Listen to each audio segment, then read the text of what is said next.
Emiliano Sala no murió en un accidente, murió en un vuelo que nunca debió existir. Estoy muerto. Estuve acá en Nantes haciendo cosas, así que nada, muchachos. Estoy acá arriba del avión que parece que se está por caer a pedazos. Así que, ¿cómo andan ustedes, hermanito? ¿Todo bien? Si en 1 hora y media no tienen novedades mías, no sé si van a mandar a alguien a buscarme porque no me van a encontrar, pero ya saben. Papá, qué miedo que tengo.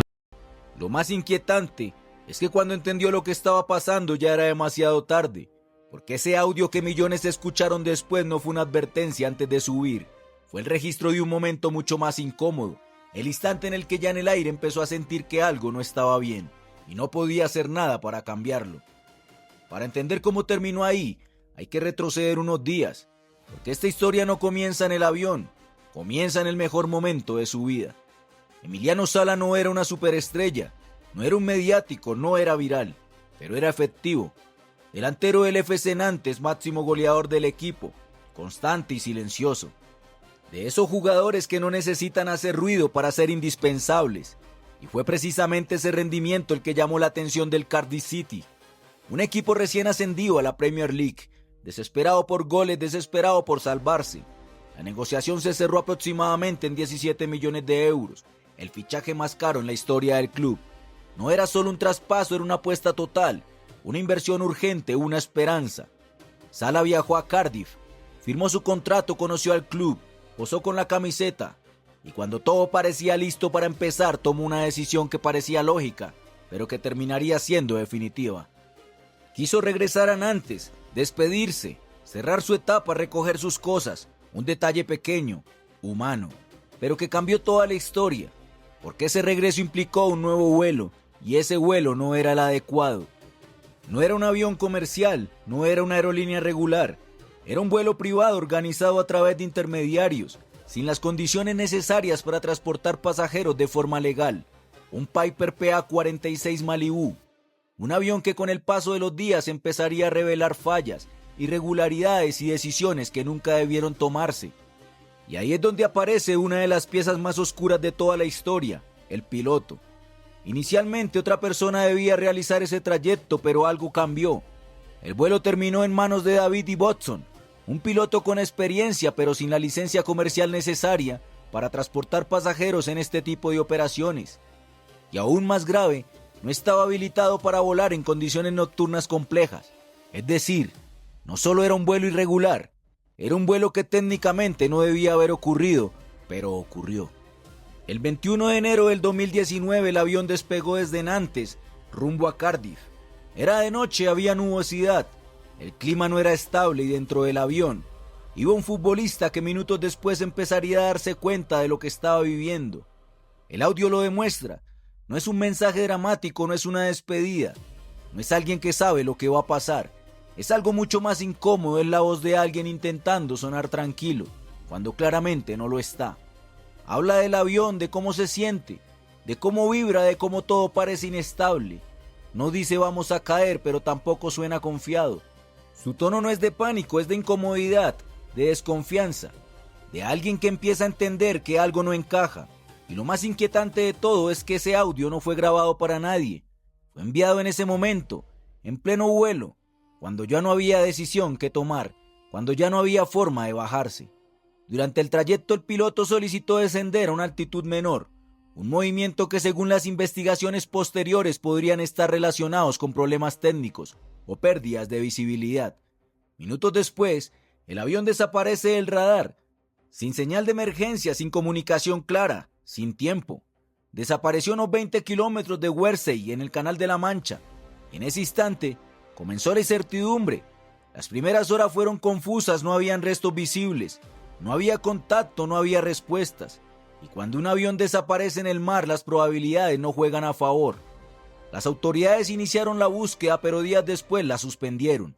Consideraban que no habían sobrevivientes. Y ahí, la historia pudo terminar, pero no terminó. Porque la familia intervino. Organizaron una campaña pública, recaudaron fondos y financiaron una búsqueda privada. Esa decisión cambió todo. Porque días después, un equipo encontró los restos del avión en el fondo del mar. a más de 60 metros de profundidad. La aeronave estaba destruida, estaba fragmentada, y dentro había un cuerpo. El 7 de febrero del 2019 se confirmó que era Emiliano Sala.